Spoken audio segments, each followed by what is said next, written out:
All right, what's up, everybody? We'll get rocking. Hit you on a few roster moves first to get the day started. So, John Jones to IR. He'll miss some time with his hamstring injury. The good news is he will return, but that's tough for now. But we will get him back. Another familiar face to some that we signed, Preston Smith, who's here from 15 to 18, and we've been visiting about him for a while. So we're really pumped to have him here with us. And another brand new guy, but on the beat in here, so Tashawn Reed. Any questions with the Raiders, we're going to direct them right to you. So you'll take all those today. So welcome, man, and part of the crew. So all that said, let's get started today and bring it on. Hey, Dan, what is the plan for Jayden today and then the rest of the week? Sure. So Jayden had good rehab session today, also threw out on the field. He won't practice today.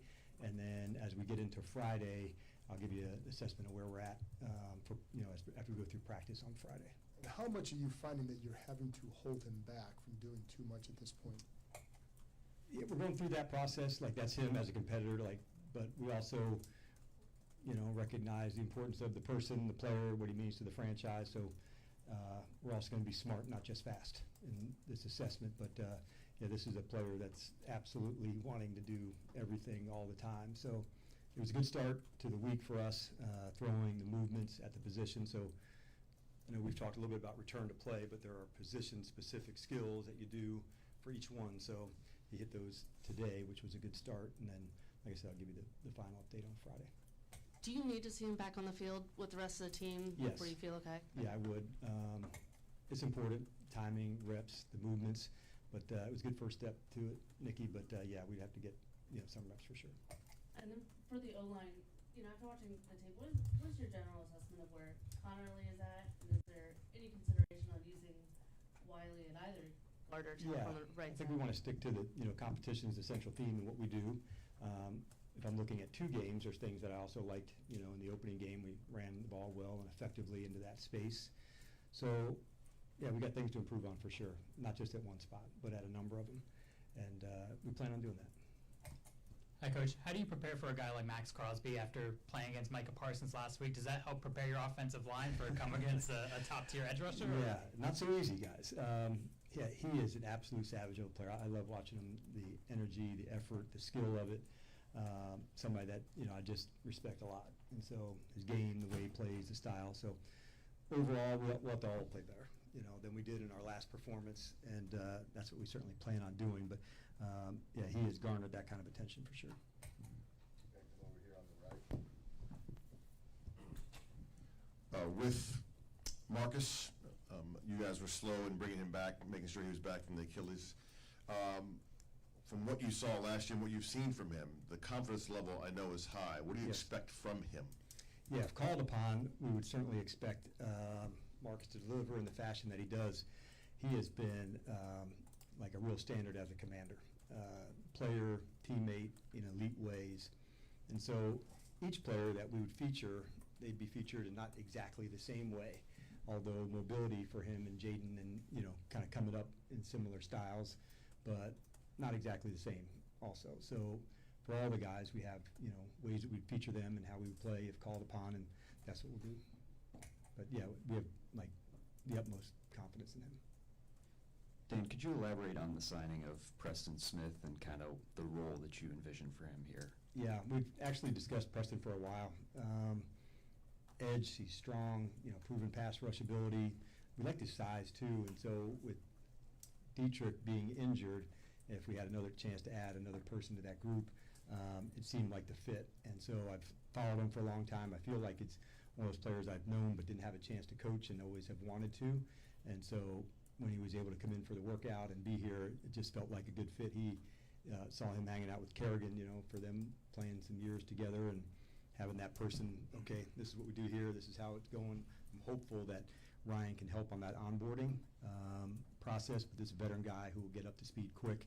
You can tell he's a bright guy, but you can tell he really worked hard to get himself in shape to be ready for the op when it came, and he had a few of them.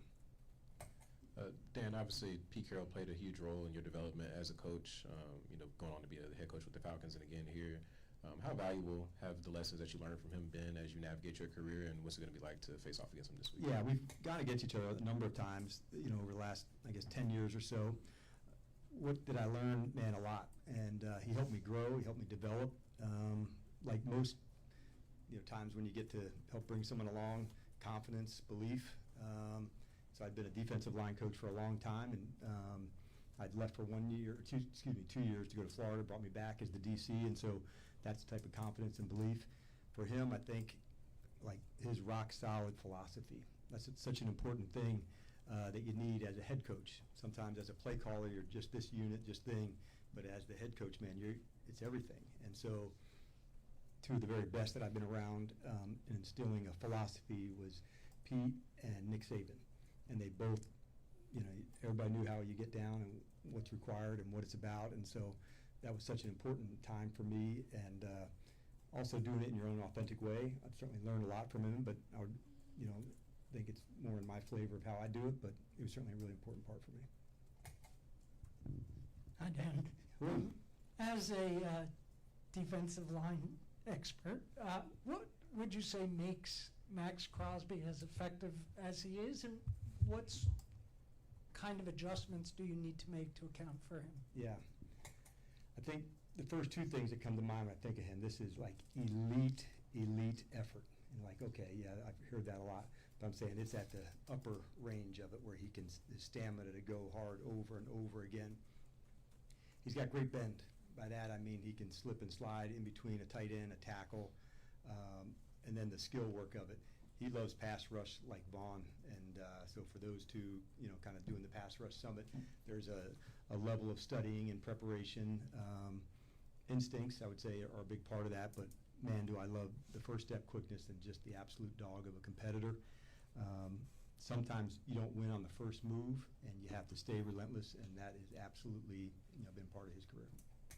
Hey, Dan, I'm going to steal one of your phrases, ball is life, right? Yes. You've done a great job, protecting the football, but in terms Yeah. of takeaways, not so much so far. What have you seen from Correct. that, and how do you generate more? Yeah, I thought, and I'm glad you asked that because it's such an important part of what we do. In the Giants game, I thought the defense took some shots. We had maybe a few chances at one. There was one that got called back on a penalty on a Quan interception. Thought another one, Revo might have forced one. We didn't get it, but there was some good, I thought JK had a real violent shot at it. Not so much in Green Bay to where we had our chances to go get it. But you do have to take them, takeaways. It's not something they're just going to give to you. So we got to be mindful. So in one game, it didn't go our way in terms of getting them, but I thought the attitude and intention of taking them was there. In the second one, we didn't meet the mark. So it's a really important part of it. I thought in the Giant game, almost won with Nick Ballure on special teams, by the covering, the hitting, and that's another phase that we, kind of think of the covering on punts and the covering of kicks as like a defensive phase to it, the returns as like an offensive phase of taking care of it. But it's really important, and we know it helps us win. You can't be, reckless to just take a shot at the ball and not, tackle and hit. But we got to improve in that spot. Coach, last season, this team seemed to respond well to adversity. It seemed like when you all got knocked down, you not only got up, but you got up better than you were before.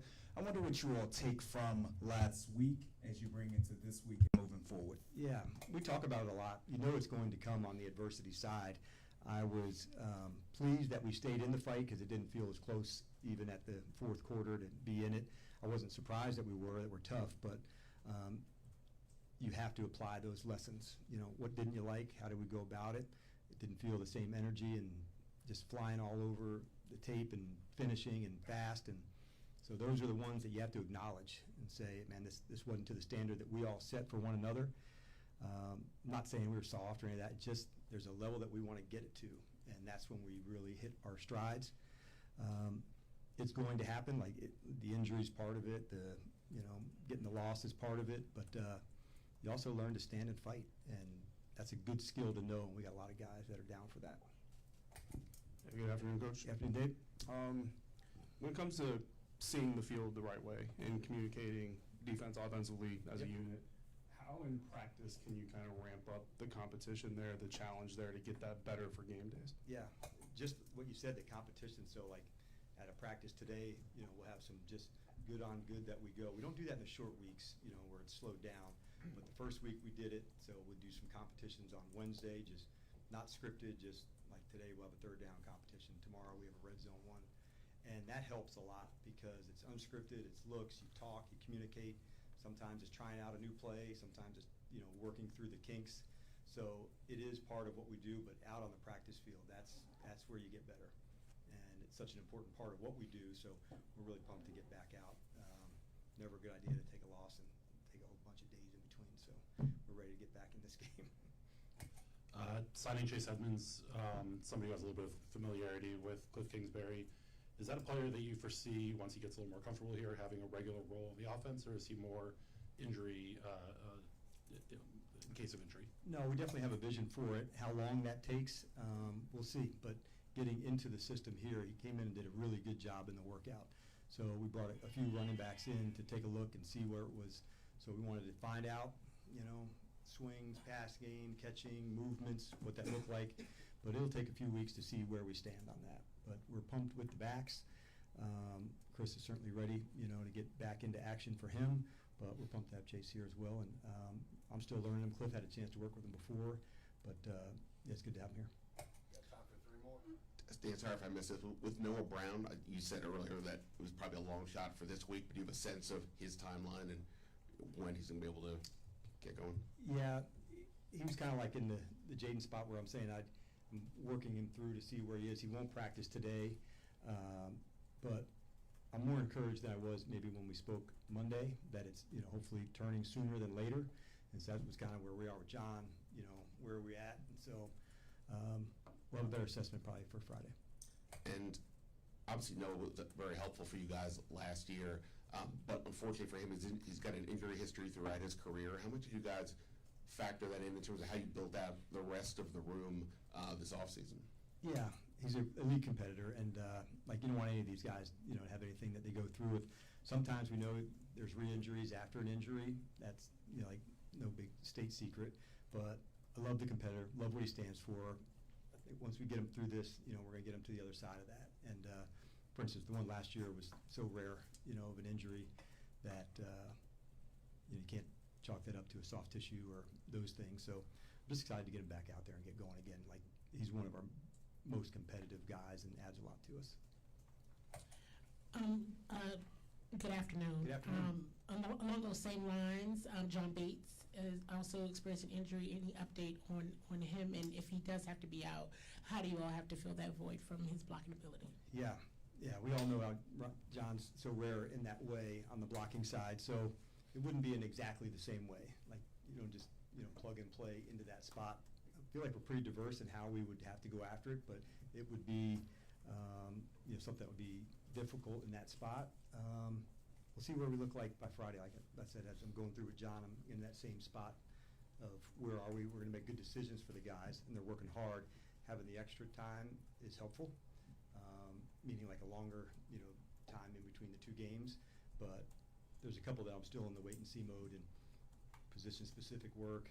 Then we'll get into, tomorrow. Today we're going to be indoors.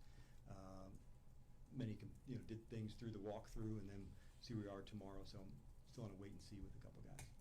Don, the last one. Hey, Coach, Hey, and Don. looking at the Raiders, what comes to mind first in facing them? Geno Smith is under Yeah. the center. What do you see in that team?